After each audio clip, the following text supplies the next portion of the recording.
Veda Ega Pratama bukan sekedar cepat. Dia adalah kombinasi insting dan improvisasi yang membuat banyak teknisi Eropa menggaruk kepala. Di pedok, mekanik dari beberapa tim Spanyol mengaku frustrasi menganalisis gaya balapnya. Mereka terbiasa melihat pola rapi, presisi, textbook, simulasi. Tapi Veda datang membawa paket yang seolah tak sesuai aturan main. Posisi tubuhnya di tikungan terlihat berantakan menurut standar akademi, tapi justru itulah yang membuatnya mampu menyalip 2 atau 3 rider dalam satu momentum. Telemetri menunjukkan pola yang tak lazim, seakan motor dikendalikan oleh naluri, bukan teori.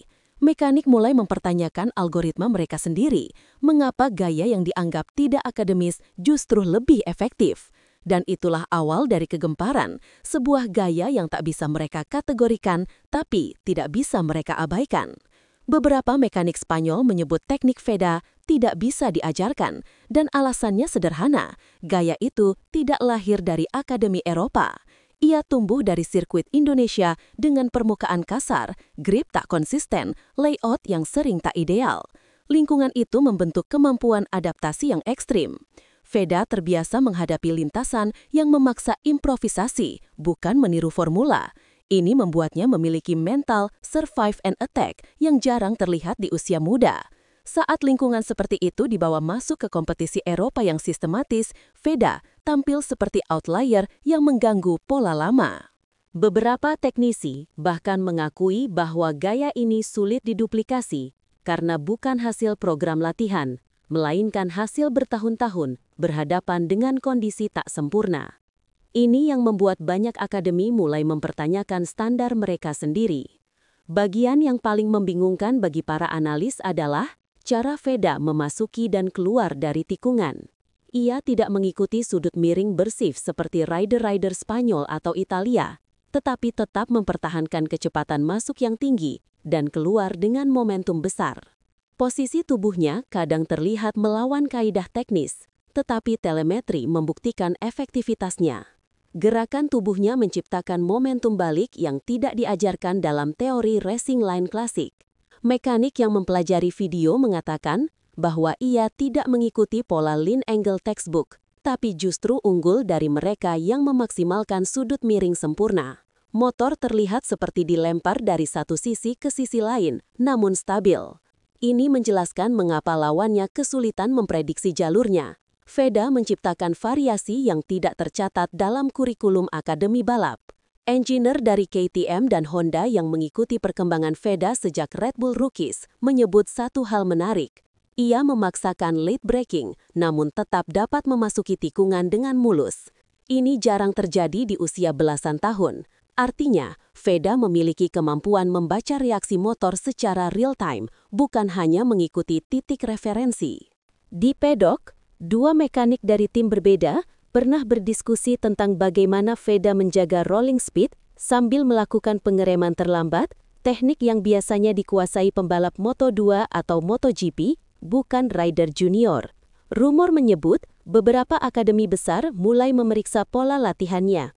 Mereka ingin tahu bagaimana menghadirkan insting seperti itu, bukan hanya kecepatan mentah. Dan pertanyaan yang muncul, apakah ini bakat alami atau hasil tempaan lingkungan keras? Saat telemetri dibuka, teknisi seolah menatap data dari dunia lain.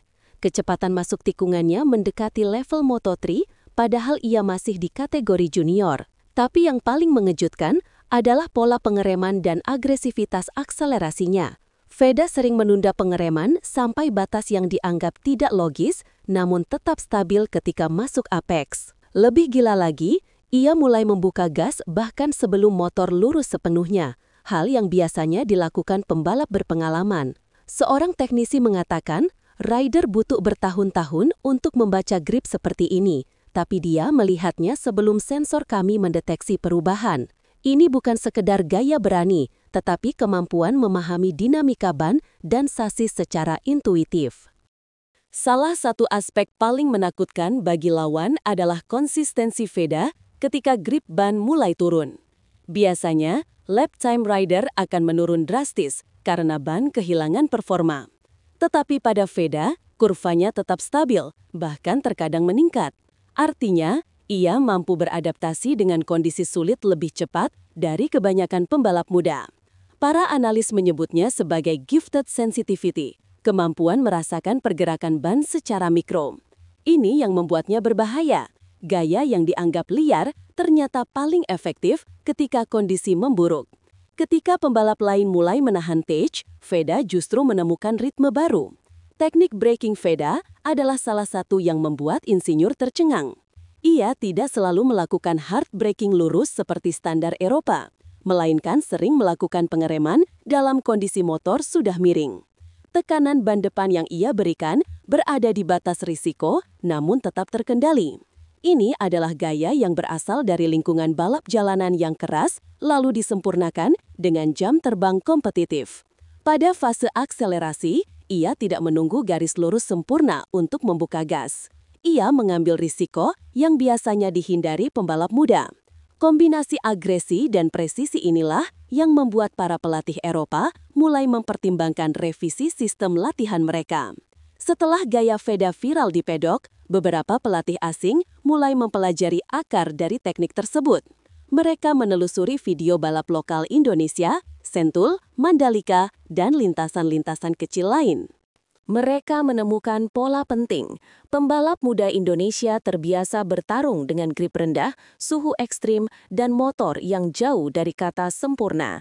Lingkungan ini menciptakan adaptasi tinggi yang sulit ditiru oleh akademi Eropa yang serba ideal. Kini, beberapa akademi elit mempertimbangkan program latih baru, mengirim rider muda ke Asia untuk belajar chaos control, kemampuan bertarung di kondisi nyata, bukan simulasi sempurna.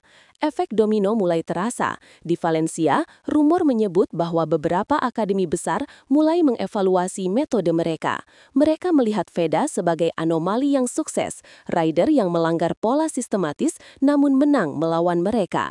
Seorang pelatih Eropa bahkan berkata, rider yang terlalu textbook akan kalah dari yang tahu cara bertarung di lintasan. Ini bukan komentar kecil, ini alarm. Sistem pelatihan Eropa yang puluhan tahun stabil kini terancam usang oleh gaya baru yang insting-driven. Banyak tim mempertimbangkan pelatihan adaptif yang lebih bebas, agresif, dan reaktif. Semua demi menciptakan rider yang bisa bertahan di dunia balap yang makin brutal dan unpredictable. Di tengah semua kekacauan, komentar Veda justru sederhana. Saat ditanya soal gaya balapnya yang membuat pedok heboh, ia menjawab, "Saya balap dengan cara yang paling cepat menurut saya. Singkat, tegas, tanpa drama." Sikap ini menunjukkan kepercayaan diri besar. Ia tidak peduli apa kata metode Eropa, siapa yang benar atau salah. Ia fokus pada hasil, menyalip, bertarung, dan finish depan. Inilah yang membuatnya ditakuti. Ia tidak hanya cepat, ia tidak bisa ditebak. Gaya Veda menjadi simbol perlawanan terhadap sistem lama, sinyal bahwa masa depan balap mungkin tidak lagi didominasi pola Eropa. Jika ia konsisten hingga Moto3 dan seterusnya, dunia harus siap menghadapi era baru rider Asia yang tidak meniru tapi menciptakan